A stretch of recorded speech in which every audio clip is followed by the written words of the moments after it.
Although the earth cried out for blood, satisfied her hunger was.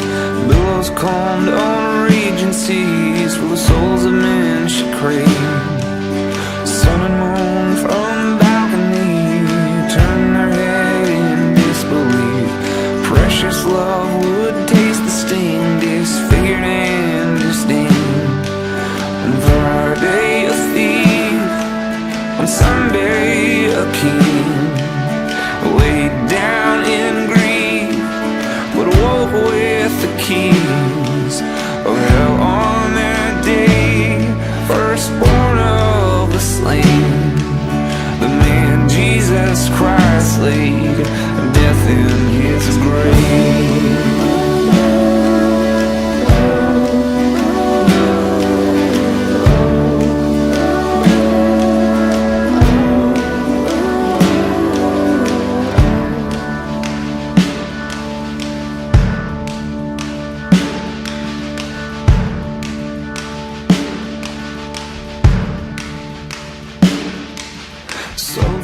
One thing that allowed us to be a little more at ease about what was going on in our life at the time is when Shalon was younger, maybe 9, 10 years old, she put her faith in Christ, and that gave us a lot of comfort to know that she did that we felt in our hearts that, you know, God had something else for her to do, you know, other than be here with us.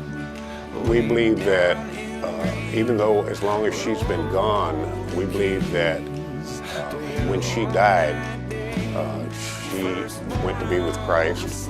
And today, we know that we will be able to see her again. We'll be able to walk with her and talk with her. And, you know, this short time that we're apart, which here on this earth seems like an eternity, but it's just a very short time.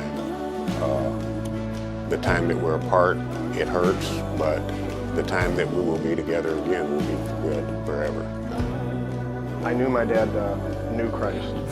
My mom and my dad were saved, and they attended a church named Gilead that was in Detroit. It eventually moved to Allen Park.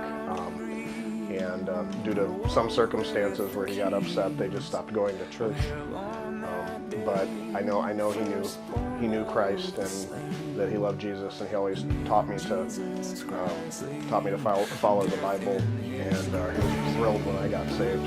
I look forward to seeing my dad because I know he knew Jesus, and I know he's in heaven right now. And in my sanctified imagination, I see him with Jesus and Peter, Andrew, James, and John on a boat talking about his K&E fishing lures. But regardless, you know, I know I'm going to see him one day in his resurrected body, and there's going to be no more clogged arteries, no more pain, and no more coma. I know without a doubt that Donnie is in heaven walking with Jesus. And I distinctly remember actually being at your house, and your mom read the letter that was in his will, and it started off, "If you're reading this letter, I'm with Jesus and my beloved Nancy." So I knew that Donnie was whole again. And that bum leg that wasn't there anymore was not an issue for Donnie. He was walking.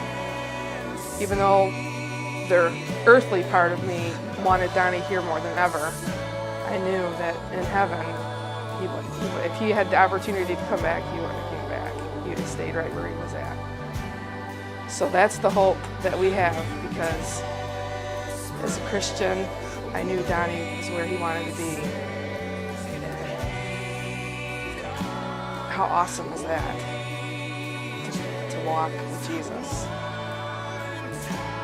I've been thinking about where my grandfather is. You know, last time I saw him, he was laying in a hospital bed, and we watched his body, you know, going colder and colder, and you know, looking at his face, you know, those dimples, they were, you know, not like they used to be, and I just knowing now what I know, you know, he accepted Christ. He loved Jesus. And I see him, his new body in heaven, and those dimples back. I see him, just loving every moment that he can spend praising Jesus and walking with him in the newness that he now has.